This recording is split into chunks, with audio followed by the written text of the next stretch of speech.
Hello, everybody. Welcome to my presentation on dream incubation. I'm going to be sharing a little bit about my personal practice and how it intersects with some of the reading I've been doing for the Ecologies of the Imagination with Anima Mundi School. So T. Nielsen says in his book, Ancient Techniques of Dream Influence, incubated dreams often involve some type of epiphany by which the dreamer's life was changed, brought about by the deity appearing in the dream in some recognizable form and effecting a change by delivering a message, prescribing a healing treatment, directing the individual to construct a sacred object, or perform a sacred dance. So I'm going to be talking you through how 3 incubated dreams really did change my life, as he suggests. So in 2019, I was a member of 2 artistic communities, and they both quite independently decided that they wanted to pilgrimage to Switzerland. One group wanted to go to the Hadron Collider at CERN, and the other wanted to go to Jung's Tower in Bollingen. So they decided to join forces, but nobody quite knew where this pilgrimage should start because we all came from completely different parts of the country. Meanwhile, 2 of the pilgrims, Daisy and John, had been having a conversation. And John had been thinking that maybe it might be a good idea to begin our pilgrimage at the base of the Cerne Abbas giant in Dorset in England, because then we could call our pilgrimage Cerne to Cerne. And although it was a very funny idea and quite a good idea, it wasn't quite good enough to persuade 69 people to travel from all over the UK to gather at the foot of a chalk giant. And for anyone that doesn't know, here's the Cerne Abbas giant. So he's a gigantic chalk figure, and he's etched into the side of a hillside in England. And he's really known for his remarkably large and erect penis and the staff he's holding in his right hand. So he's an emblem of ancient Britain. So they decided that perhaps what needed to happen was that if somebody could dream a vision of John's starting place and of Cerne Abbas as the place to begin this pilgrimage, then it would become a true place. So Daisy and John, knowing that I had been doing lots of research into Asclepian dream temples, into dream incubation, I'd held a dream chamber at my house. So a culture around dream incubation was already happening. Asked if I would dream John's vision. I didn't know what the vision was meant to be about. I didn't know it was about a chalk giant, and I didn't know it was about the beginning of the pilgrimage, but I said I'd give it a go. So the first thing I did was I used an incubation techniques that I'd been reading about in my research. So I covered my bedroom floor with sheepskin rugs to represent the animal hides. I filled my room with anoirogens, so with the smells and the scents of natural herbs and flowers to help invoke sleep and dreaming. So I had verbena and rosemary and lavender, vervain and mugwort. I imbibed mugwort, so that's my indigenous dreaming herb. I drank mugwort tea, and I made offerings to the gods, so to the Minoan snake goddess, to Asclepius, the god of healing and dreams himself, and also to the goddess Mnemosyne to help me remember my dreams when I woke up. And I spoke Orphic hymns, so they're ancient Greek hymns. Thee I invoke, blessed power of dreams divine, angel of future fates, swift wings are thine, great source of oracles to humankind when stealing soft and whispering to the mind. And I did receive a dream. So the next night I dreamt a dream, and in the dream I was sitting on the lap of a man I didn't know, and he had an extraordinarily large and hard penis. He handed me a palmful of bright golden ancient coins, all emblazoned with the symbol of ancient Britannia. Notice the way that she's holding her right hand with her staff in the same way to the chalk giant.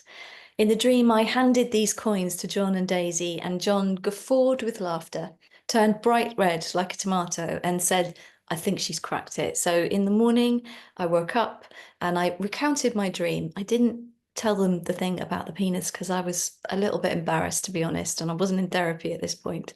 But I did tell them about the coin, and they thought it was close and a good sign, but they didn't think it was quite good enough. So they asked me to go in again. And so I agreed, and I'm glad I did. So this time I tried a different technique. So I used an inscription technique. So I wrote a note to myself, to my dreaming self, and on the note I said, "Tonight I will dream of John's vision of or for CERN. It will be wow." And I kind of carried that phrase in my mind, as well as holding the images of the dream that I'd previously had as I crossed the corridor through the hypnagogic states and into real sleep and dreaming. Kelly Bulkley, in his book Dreaming in Ancient Greece and Rome, says that to see an extraordinary dream, you must sleep in an extraordinary place. That dream incubation also requires a change in a person's physical sleeping conditions, an orientation of body and soul within the broader meaning structures of the cosmos. In the ancient Greek temples of sleep and dreaming, that was absolutely true. People would pilgrimage for days to come and sleep in the dream chambers, and the dream chambers were filled with different scents and sounds, and the floors were filled with snakes. So there was a real difference in the orientation of the body in that tradition. Physiologically speaking as well, even if it's a modern world incubation, just sleeping somewhere else will be doing different things to your sleep and dreaming. The different temperature in the room, the different texture of the sheets, the different smells that you'll be experiencing will all be interacting with your dreaming states. The night of my second dream, I was in fact in a different place. I traveled to an extraordinary place, the island of Rhodes, and I did have an extraordinary dream. So the night of my second dream, I dreamt that we pilgrims were standing in an outdoor temple. We were standing on red clay earth, all 69 of us. We were in the outdoor temple of the eco-spiritual community of Damanhur in Italy. We were speaking this phrase over and over again, show us so we can understand, show us so we can understand. And at the same time, we seemed somehow to be moving that phrase through our physical bodies, while all the while being surrounded by this community of plant beings who seemed to be singing in time with our movements as some kind of communion or communication. As I exited the central channel of the temple, clutching a handful of ancient scriptures, this gigantic blue bird flew over the top of my head, and I could feel its wings kind of air flap over my head. And here are the collages that I roughly made at the time. Now, I've never been to Damanhur. I hadn't at that point. I didn't know very much about it, but for those of you that don't know about it, Damanhur have created what they call the temples of humankind. They really are a wonder of the world. They've built these temples in the side of an Italian mountain over a 25-year period, and they are extraordinary places to visit. And the people of Damanhur are extraordinary people. But as I say, I didn't know much about Damanhur the night I had the dream, but my friend Daisy did know because she had been. So next morning, I rang her and told her about the dream. And she told me that not only had the Damanhurians in the 1970s actually invented a device to hear the singing of the plants by attaching electrodes and a speaker onto the leaves so it would create this sound, but they also had a sacred dance language in which they translated phrases into physical movements, and so they could speak through the body in this way. So my mind, of course, at this point was completely blown. We took this dream to the wider artistic community, and it was agreed that Damanhur, if they welcomed us, would absolutely be part of the pilgrimage and part of our journey map. And they did welcome us, and I'll tell you a bit more about that later. But I still hadn't dreamed of a starting place. So I went in one more time, and my third incubation method, I created a sculpture which no longer exists. And I used some of the images from the previous dream. So I used a kind of a tomato to represent John's blushing. I had an old medicine bottle because I'd been reading about dreams being the medicines of the soul. And I surrounded it all with these ancient coins. And as I fell asleep that night, I had lit candles and I gazed at those objects while saying over and over again, show us so we can understand. Show us so we can understand. And that night, I had my third and final dream. So in my third incubated dream, I was standing with the pilgrims at the foot of a giant English hillside outside in a bright sunny lit day, and we looked up, and etched into the side of the hill was a gigantic chalk figure. So I woke up the next morning, I recounted my dream to John and Daisy, and that's why our pilgrimage was called the CERN to CERN pilgrimage. It was our starting place. And here's a photo of the amazing pilgrims that we took that journey with, halfway to Jung's Tower in Bollingen. So when we arrived at Damanhur, which became part of our pilgrimage, what really took my breath away was how almost exactly like my actual dream it had been. It was like walking into my own dream landscape. I don't think I've ever experienced anything like it before or since. Everything from the red clay earth to the pillars that I remembered, the landscape around us. There was even a gigantic blue bird-headed god guarding the outdoor temple. And as you can see here, this extraordinarily similar statue in blue and purples that I seem to have captured in the earlier collage I created to get some kind of sense of what the dream had actually looked like. So it really took my breath away. The Damanhurians also welcomed us and the dream that we'd brought with us with welcome arms. And it turned out they actually had a dream chamber attached to the side of their temple called an Alderton. So what I'm going to share with you now is a video.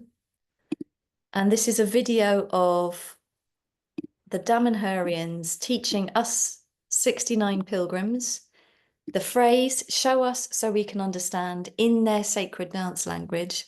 And in the background, you'll be able to hear their plants singing.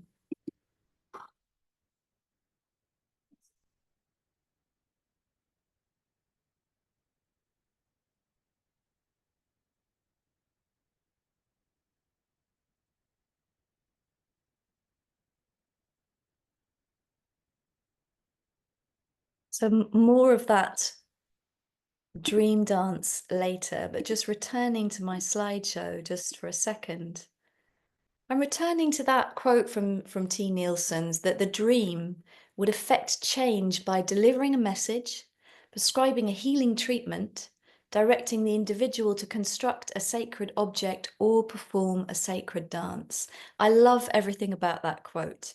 I love what it says about the ancient dream incubation temples in the cult of Asclepius, that people would pilgrimage there for days, and they'd be preparing themselves to receive this message from within the dreaming in the hope that they'd receive a healing. And at the absolute best, what they were really hoping for was that a healing treatment would be prescribed from within the dream itself and delivered by the particular deity that they'd been praying to. And I love that idea that there's this perhaps an innate healing intelligence in the very center of the dream that could activate from within the dreaming itself. But if that didn't happen, then that they hoped that they might receive some kind of message to act on behalf of the dream, to take an action in the waking world, and that perhaps would be the thing that would instigate the dreaming to happen. And so thinking back to the way that we interacted with the dream I had of Damanhur, it was our willingness to really act on its behalf and advocate for that dream that helped the healing energy within that dream to become activated and to do its work. So thinking of that dance as a prescription, going back to the word that Nielsen said, that things were prescribed. You know, what we do with prescriptions is we apply them. And so what we did with that dream dance that we'd kind of lifted out of the dreaming and given to the Damanhurians and interpreted into a set of movements was we then applied it. And we applied it on the lands in Damanhur first, where potentially the dream had come from in the first place. But then we kept applying it all the way along the pilgrimage at different spots on the land as a way of introducing ourselves to the landscapes we were in, as a way of becoming receptive to what the land might be saying to us and finding a different form of communication. The second quote that really stuck out for me was a quote quoted in Kelly Bulkley's book, but it's actually Heraclitus of Ephesus from the 6th century BCE. And he said, for those who are awake, there is a single common universe, whereas in sleep, each person turns away into his own private universe. And of course, that's true. You know, when we're asleep, we have our own private universe, we have our private dreams. We have our private things that we might wish to incubate in those dreams, our own private concerns. But I wonder if perhaps in the same way that just as we have in the waking world, we have our private thoughts, we have our private rooms, but then we also have rooms that we share. We have streets that we share with our wider community, in our countries that we share, and then continue to expand that outwards into this single common universe, that maybe our dreaming might follow that same pattern. So that yes, we have our private dreams, our dreams that we want to incubate for our own reasons, but then we might also have dreams for and about our wider community, dreams about our world, dreams about the species that we share the planet with, where our dreams might overlap with the dreams of other people, with other communities, with species and people that we haven't met yet. So we become perhaps a single common dreaming universe. So in the ancient Asclepian traditions, as well as many more active indigenous traditions today, it was really the receptivity in the culture for the dreams and dreamers that helped create the potential for the healing from the dreams to really take place. So it was a real welcoming that helped make that happen. In the dream temples of Asclepius, there was so much at play that was helping create that feeling of receptivity, and that atmosphere of what Andrew Holchek describes as an atmosphere of open awakening, all centered around the treasured relationship with the dreaming states. So there were statues to the gods and the goddesses. There were temples built towards the cult of healing and sleep. Outside the temples, there were votive offerings in speaking of the gratitude for previous healings that had happened by incubating dreams, how they had worked. There were therapeutes there to help interpret the dreams and work the interventions of the activities that the dreaming might offer. There were physical interventions for diet and dance and massage. And there were these states where you would walk down into the dream chambers, into the abatons, and the floors might be covered with snakes. So everything was creating this great feeling of invoking an atmosphere of dreams really being able to take place. And the Damanhur dream that I had, it really could never have traveled as far as it did without this feeling of welcome. So first, it was welcomed into my dreaming, my body, my dream diary, my memory. But then it was welcomed into the community that I was in at the time with such open arms. And it was welcomed into that wider community of the Damanhur people who welcomed us and the dream with such open hearts. And then that dream was finally welcomed into the landscape itself. So it was only really that ongoing receptivity and welcoming of every step that dream was able to really reach some of the healing potential that it had. And without that receptivity, it could just as ended up tucked away in a dream diary like an unripened seed. And where it is today, that dream, so it's still being welcomed into the world. So I created a sound art installation for the dream using deep listening. And I created a kind of a weaving of my imaginal memory of what the dream sounded like itself. And I wove that with dreams of the Damanhurian landscape, some of the sounds that happened during the pilgrimage itself, and other places on the land. And there's an invitation in this piece of sound art that you can take with your little pamphlet and a QR code to listen to the sounds of the dream again, and take that into the natural world and see what might occur for you if you use it as a way to access a different state of receptivity in the natural world. And that if any dreams might happen because of that, to send them through to a dream email so that the dreams can begin their discourse with each other. So that was called Medicines of the Soul, Part 1, Damanhur Dreaming at the Women in Art Gallery in Lewes last year. And thinking again of that dream as a prescription, that the movements in that dream was some kind of prescription offered from the dreaming itself. I still really work with that prescription, so it's still very an active dream for me.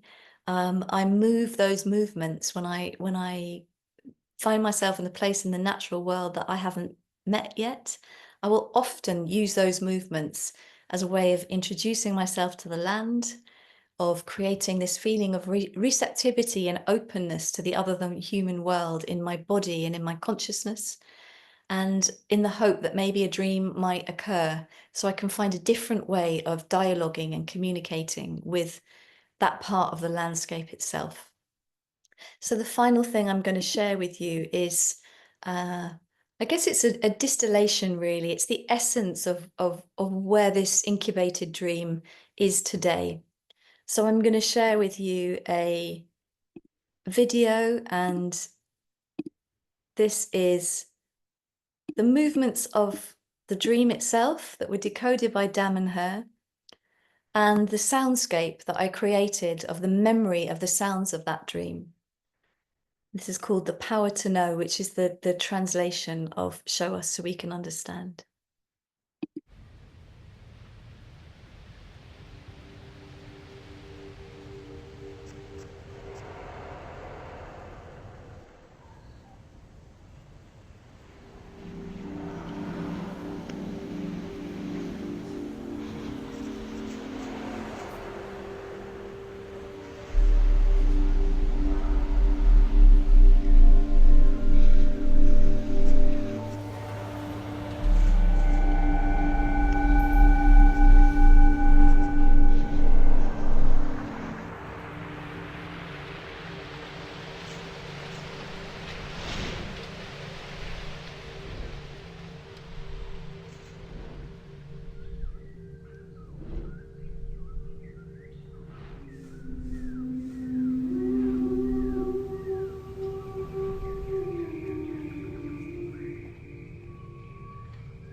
So that was The Power to Know. And just the final thing I'm going to share is just one last slide from the slideshow. When I was doing the research of the reading that I did, what really struck me was just how much the body was involved in the incubation process and the healings took place. So in the Celtic tradition, one of the rituals that people would do before they dream was they pronounced incantations into his palms and calls again unto him his god idols, that his sleep may not be disturbed, and he lays his two palms in this manner until he falls asleep. The instruction in the ancient Egyptian tradition was to make a drawing of Besa on your left hand, and on enveloping your hand in black cloth, lie down to sleep without speaking a word. And then finally, again, this binding theme in the Greek tradition, that the binding of a body part in cloth would help to bring an image to the supplicant, to the person incubating the dream. And the dreams that people wanted to incubate were so often about physical conditions that they were seeking healing and help with, or soul issues. And this final quote from T. Nielsen again, that perhaps it was a combination of such body-orientated dream work and dream incubation methods that may thus yield dreams of a revelationary nature. And for me, that was really true. It was the very embodied nature of the dream itself and our way of weaving that dream into the working world that really helped unfold an extraordinary experience in my life. Thank you.